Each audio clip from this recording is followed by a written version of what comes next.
Good morning to my fellow colleagues in this Constitutional Convention. Today I'm here to explain to you what the problem is with the United States Constitution.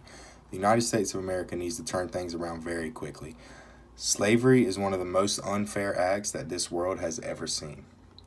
No matter what, all people should be treated equally, no matter the race or the sex of the citizen. In Article 1, Section 2 of the U.S. Constitution, it states representatives and direct taxes shall be apportioned among the several states which may be included within this union, according to the respective numbers, which shall be determined by adding to the whole number of free persons, including those bound to a service for a term of years, and excluding Indians not taxed, 3/5 of all other persons. The states with minimal amount of slaves will really struggle with this because slaves don't count as a whole person, they count as only 3/5. The state of Delaware has a population of 59,094 with 8,887 slaves. That is around 15% of Delaware. The state of Rhode Island has a similar population but much different slaves. Rhode Island has around 900 slaves, and it's about 1 to 2% of the population. And that comes from the source census of the U.S. in 1790. Larger states with less slaves don't get as many representatives as smaller states with more slaves. Like I said before, no matter what race or gender a person is, they should be treated equally. No matter if you're rich or poor, no matter if you're a male or a female, no matter if you're black or white.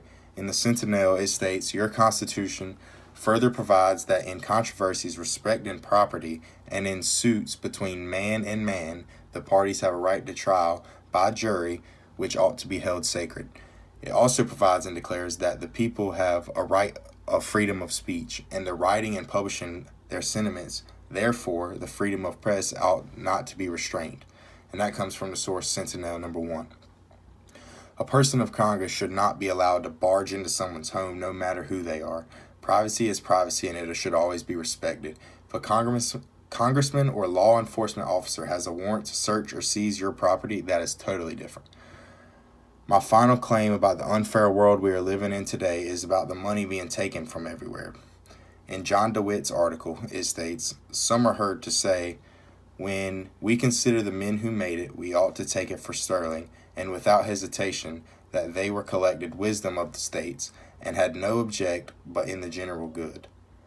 I do not doubt all of this, but the facts ought to be winked out of sight. They were delegated from different states and nearly equally represented, though vastly disproportionate both in wealth and numbers. And that comes from John DeWitt number 1.